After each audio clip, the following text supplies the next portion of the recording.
Hi friends, ஐநார் துறையில் நாளைக்கு என்ன நடக்க போகுதுன்னு பார்க்கலாம். நம்ம சேனல் இன்னும் சப்ஸ்கிரைப் பண்ணாதவங்க சப்ஸ்கிரைப் பண்ணிக்கோங்க. நிலாவோட அன்னைக்கு சென்னையில் ஒரு கல்யாணம் வச்சுருக்காங்க.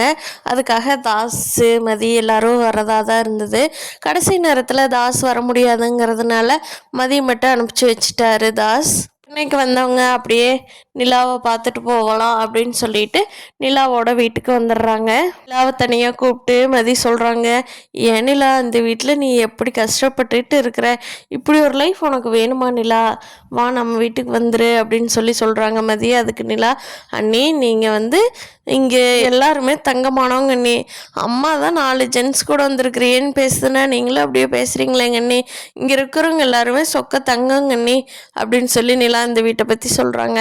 கார்த்திகா சேரன் ஜன்னல் ஓரத்தில் போகிறத பார்த்து கார்த்திகானால அவங்க வீட்டில் இருக்கவே முடியல. ஆல்ரெடி அந்த நினப்பாக தான் இருக்காங்க.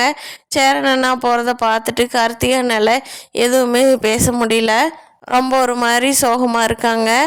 அப்போது நிலாவுக்கு நம்ம ஃபோன் பண்ணலாமே அப்படின்னு சொல்லிட்டு நிலாவுக்கு ஃபோன் பண்ணுறாங்க.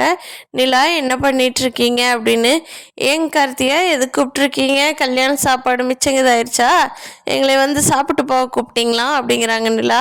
என் கார்த்திகா என்னங்க நிலா எல்லாருமே புரிஞ்சுக்கலன்னா நீங்களும் புரிஞ்சுக்காம பேசுகிறீங்க அப்படிங்கிறாங்க. எனக்கு ஒரு சின்ன கேப் கிடைச்சா கூட அந்த டைம் பார்த்து உங்களுக்கு ஃபோன் பண்ணுறேன், எனக்கு ஹெல்ப் பண்ண முடியுமா, நீங்கள் அதை கேட்டுக்கலான்னு தான் கூப்பிட்டனுங்க அப்படிங்கிறாங்க கார்த்திகா. அதுக்கு நிலா ஆமாம் நாங்கள் எல்லாம் ரெடியாக இருக்கோப்போ, நீங்கள் பாய் சொல்லிவிட்டு வரமாட்டீங்களா, இப்போ நாங்கள் பாட்டுக்கு இருக்கிறோம், இவங்களை எப்படி நிம்மதியாக இருக்க விட்டுறலான்னு இப்படி பண்ணுறீங்களா அப்படிங்கிறாங்க. பார்க்கலாம் ஃப்ரெண்ட்ஸ், சேரன் கார்த்திகாவோட கல்யாணம் நடக்க போகுதா, நம்ம நிலா இந்த வீட்லேயே தொடர்ந்து தங்க போகிறாங்களாங்கிறத இனி வரும் நாட்களில். இந்த வீடியோ பிடிச்சிருந்தா லைக் பண்ணிக்கோங்க. தேங்க்யூ.